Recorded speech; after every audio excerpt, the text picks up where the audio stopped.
welcome to my talk on CORS and credential security. And this is a talk where I took a deep dive into the world of CORS and all the related security aspects of that. And I just want to say that understanding this was hard. Not the core concepts, but the fringes of it, where it touches on other subjects. Trying to determine if something is actually secure in all cases is insanely hard. But it all started with a job interview. At a company here in Oslo, I was at their interview process, and it was really similar to JPro's process. We just talked, they asked some questions, we discussed things, had a lot of fun. But one of the questions was, why do we use CORS and how does it work?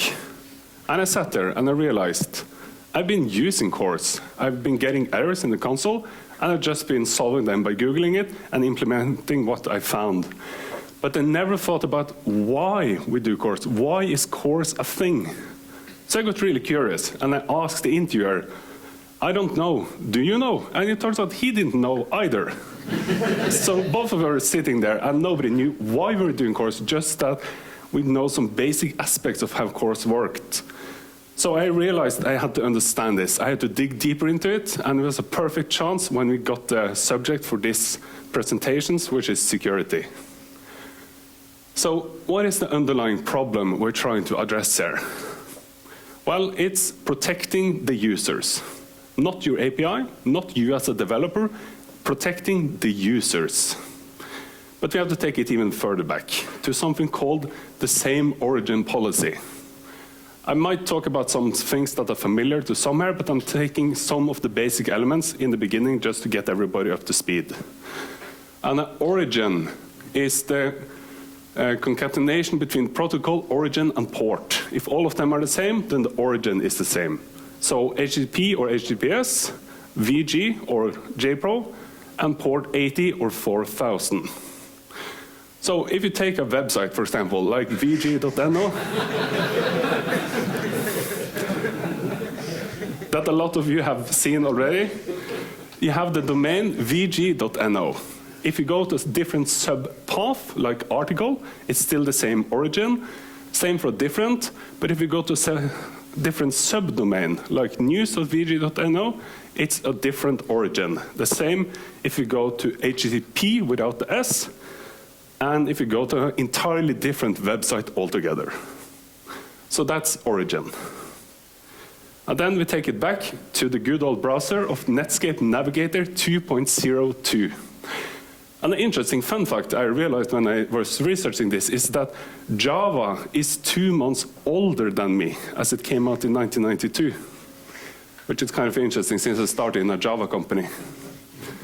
So back in the day, we had Netscape Navigator 2.02. In 1995, that introduced something new called the protection of cross-origin access to the DOM, which more specifically, we're talking about images, links, video, iframes, and similar. So Netscape Navigator introduced something called same origin policy, which is a protection feature. But what is it protecting? Well, imagine you have your own website, evil.com, and you want people to go to your website where you have an iframe where you want to steal content. Let's say you have a website with an iframe to your local bank. You want people to open up this page, log into your bank, and then you can just, via the inner HTML of the iframe, you get all the content, all their passwords, all their banking information, everything. Same origin policy is designed to block this. And that's sort of the core of it. And of course, there are some dangers of cross-origin, not just the iframe I just showed you, but also, for example, sending fetch requests in the background with your credentials. Let's say you send a fetch request like this to your local bank from your website, evil.com, with like post request, send money to my account. If you didn't have any cross-origin protection, this will just go through because the server would receive the credentials or cookies and would just approve it. And this is known as a cross-origin attack, if anyone is curious. But sometimes you want to break this. Sometimes you want to break the same origin policy. You might have a third-party API. You might have a different origin for the backend and the frontend. really common scenario where people mostly hit the CORS issue. So we need something to help us. We need cross-origin resource sharing, or CORS for short. And it's all about opening up the same origin policy, allowing us to do things that were originally blocked entirely for us. So it's actually here to help us. Even though we hate it a lot, it's here to help us in the end. But how does it actually work? It is all about opening up for access, meaning everything is denied by default with some edge cases, and then you have to incrementally open up what you want to be supported. And this is a browser-based security tool, meaning that if the user is disabling CORS or running a browser without CORS, then they get no protection. This is only protecting people running modern browsers with CORS enabled. And that's why they keep telling you so many warnings if you try to disable it, if anyone has ever tried that. And it's all about protecting the users. Once again, not protect the API at all. But it's also about protecting credentials or cookies from being sent to the wrong domain at the wrong time. But when you're talking about CORS, we quickly have to talk about simple versus complex requests. A simple request is a request that usually doesn't require CORS at all. But the thing is, you'll probably not hit this at all, because it's limited to get and post, which is fine, most of us use it. No fancy headers, most websites lose there, and no JSON, and then most of us just fall off. If just one of those rules are violated, you can't have a simple request, meaning it will always be complex. Every application I'm making is always complex due to those reasons. And if it's complex, you need something called a pre-flight options request. Each time you want to send a request to the server, you have to first send the option request first to ask kindly, am I allowed to send the request? And it's just about asking, what does the server support? And it usually consists of access control allow origin, method, headers, and credentials, with a few more sprinkled on top. And this is all about opt-in. All of them are disabled by default unless you specify a header that opens them up. So here we have a fetch request to the Rick and Morty API. Really fun API if you just want some API to play around with. And here I'm sending a delete request to that website. That means this will require a pre-flight options request. As you can see here on the top, the request method is option. This is by default hidden in a lot of browsers now as well. But this is an independent request sent before the main request, and it has to come back and be successful. And you can see also on the middle there that we're setting the method. We're setting the origin at the bottom to, for example, vg.no, and we are, third line to the bottom, we're asking for delete and checking if the delete operation is allowed, or method. And then the server will potentially respond with something like this, where it says in the middle that access control allowed methods are more or less all of the major methods, and access control allow origin is star, meaning any origin. There's a really good toolkit that shows you how CORS will work, and I can potentially show you later if someone is interested. But this can help you determine what configuration you need to have for your server, a really cool one. So for a delete request with the server, with, for example, the origin of vg.no, a quick fun fact. If you open up the console in the browser and you go to vg.no and then send a fetch request, your origin is going to be the website displayed on the current page. So if I had vg open and send a fetch request, it's going to be vg as the origin. And for a delete request, it's only going to be complex. So then it sends an option request, and it wants something like this return. The origin that is allowed, methods which are allowed, potentially custom headers, potentially credentials, and caching the entire thing. And the actual request, the previous one was the option. This is the actual request, needing something like origin, credentials, headers, and exposing those headers. But I'm going to go into detail on this. And there are some more options, but they're a bit beyond the scope of this talk. So in general, when you're sending CORS or when you're interacting with CORS, there are 3 different states you can get into. Either you're not allowed to send a request at all, you're allowed to send the request, but not read the response. In that case, the server will actually process the request, but the browser is denying the users from reading the response. And in the best case, which you should always be in, then you're both allowed to send and read the response. Okay, let's dig a bit deeper into those headers. With the first one being access control allow origin. This is the big one. And you can either specify all origins with a star or one origin specifically, like vg.no. But then you might run into the issue, what if I have 3 different origins I want to support? You're not allowed to provide an array here. Then you need to programmatically match origins based on incoming. So let's say you have a whitelist of origins like JPro.no and some other websites. You check if the incoming origin matches that, and if so, emit that origin. Simple as that. Then we have access control allow methods, specifying additional methods in addition to get and post that you support. And that's usually something like delete, put, and patch. But you can just include all of them to be safe.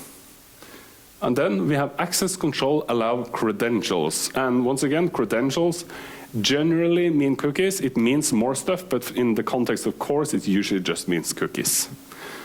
And for anyone that has used the Fetch API, you probably know that you have to specify that you want the credentials included.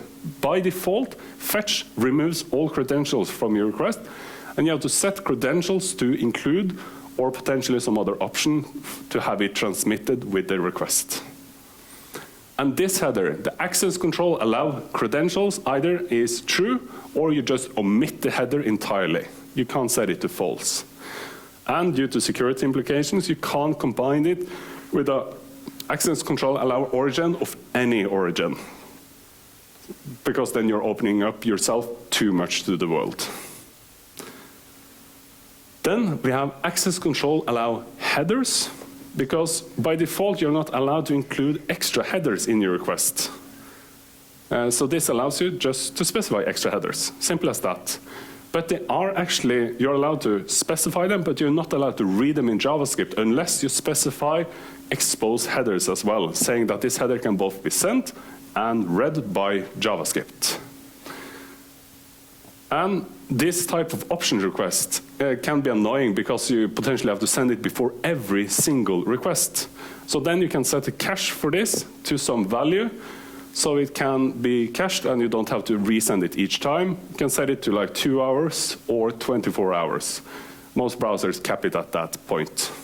And this should significantly speed up any application that deals a lot with CORS. So here is just a repeat of the earlier image where you can see the headers I just talked about, allow methods and origin being specified in the middle there. And then, before I continue on, I just want to show a picture of my dog that is refusing to get groomed. He really hates it, but he later fell asleep, so it was okay.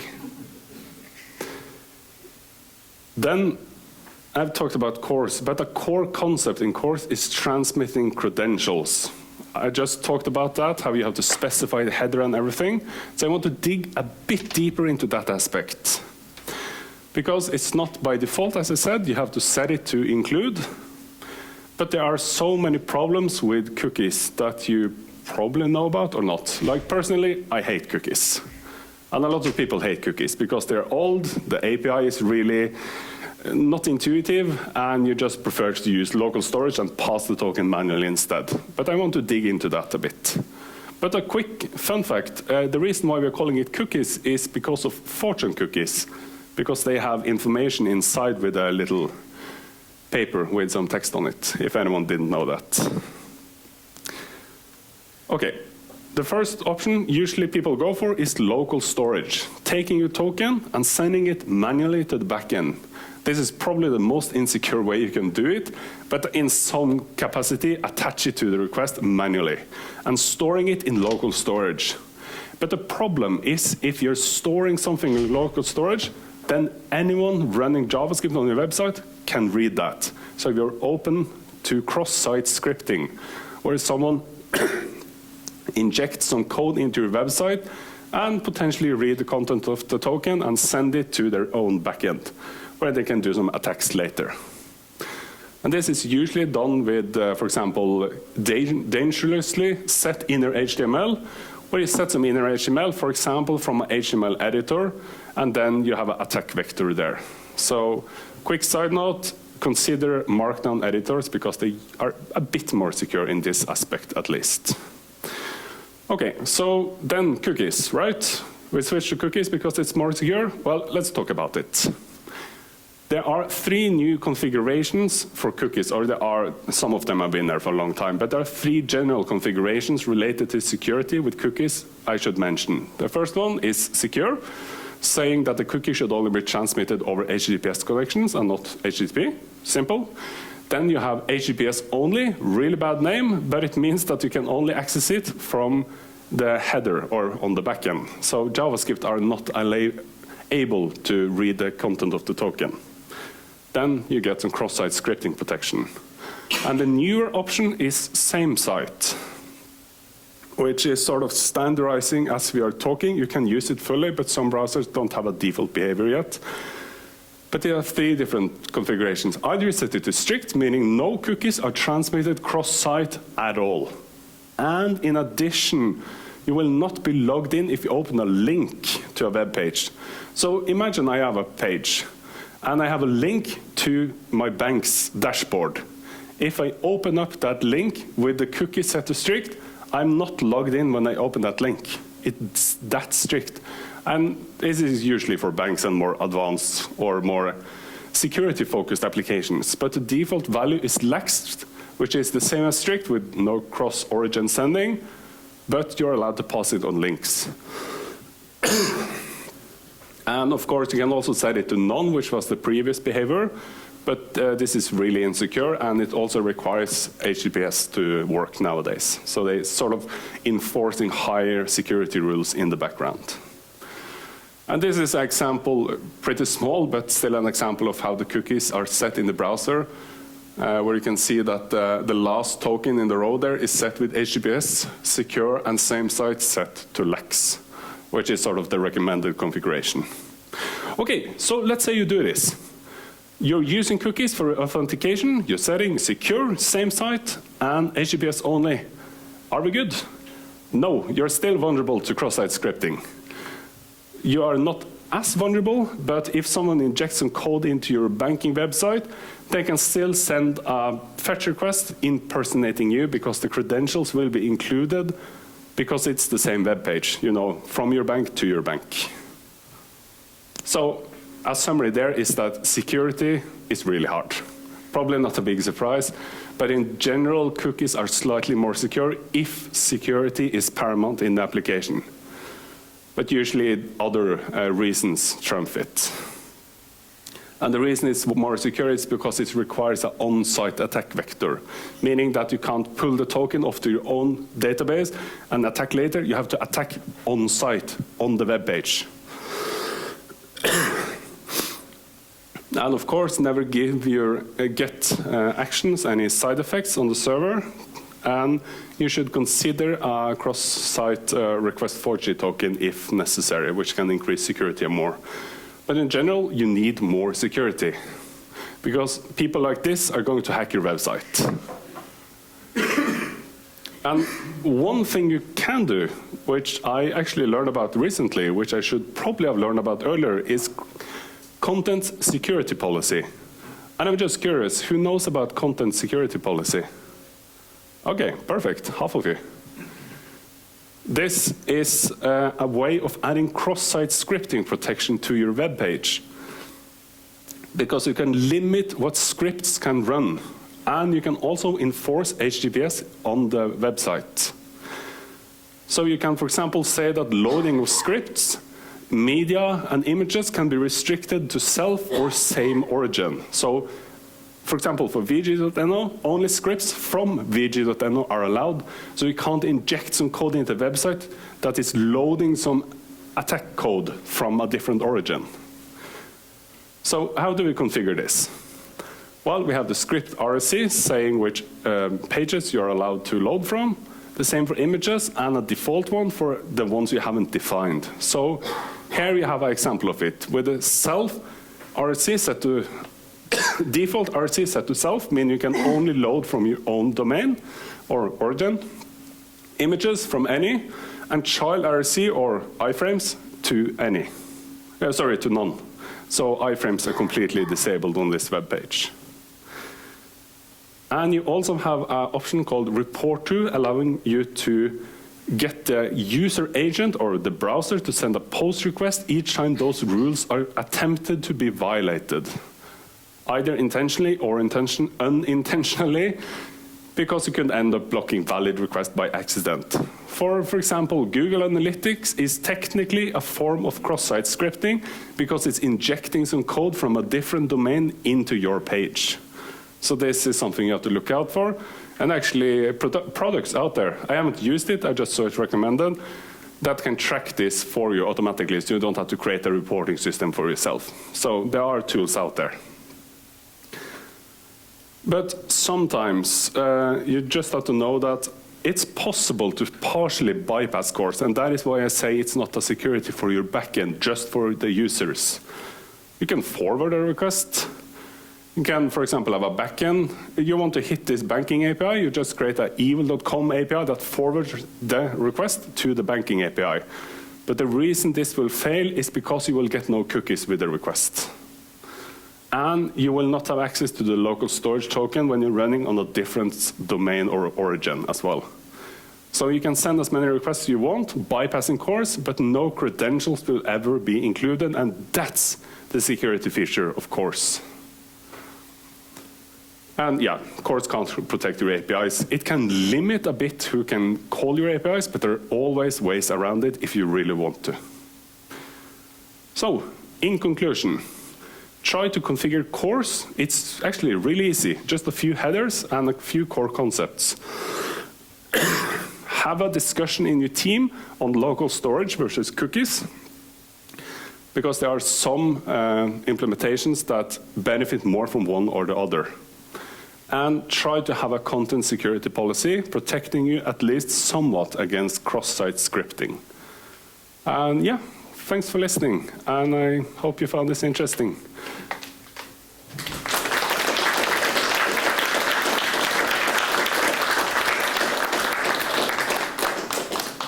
Spørsmål?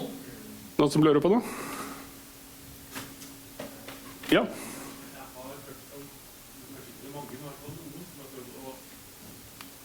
Local storage, kanskje ikke det til å lage så mye formulering. Så det noe som har vært i tillegg. Det noe å lage for eksempel en JPro in memory i stedet for. Ja. Og så har jeg bare lest noen lange artikler om det, og hvor komplekst det men hvor det kanskje kan være. Du har noen tanker rundt det. In-memory storage av token betyr i praksis at hver gang du unloader nettsida, altså går til en nettsida og sender tilbake, så er jo den token borte vekk. Så hvis du har en applikasjon hvor det er helt greit at brukeren må logge inn helt på nytt hver eneste gang de besøker nettsida, så kan det være en høyere sikkerhetsfunksjon. Men igjen, da er den fortsatt tilgjengelig fra JavaScript, antageligvis, så betyr at cross-site scripting issue er fortsatt litt sånn in-play. Så da vil jeg egentlig ha vurdert mer en cookie-basert løsning, for da klarer jeg ikke å lese fra JavaScript i hvert fall. Tanken min. Og ja, jeg har også en YouTube-kanal, hvis noen har lyst til å se mer om meg som snakker om ting som jeg synes er gøy, og jeg kommer sikkert til å lage en recording av presentasjonen og legge ut på et eller annet tidspunkt. Selvfølgelig. Jeg hadde en litt sånn spøk på forrige firma jeg jobbet, at hver eneste presentasjon av min skal ha minst et bilde av bikkja mi. Og jeg skal ivareta det resten av tiden min her også. Men ja, hvis ingen mer spørsmål, selvfølgelig bare spør meg etterkant hvis det er noen som lurer på noe.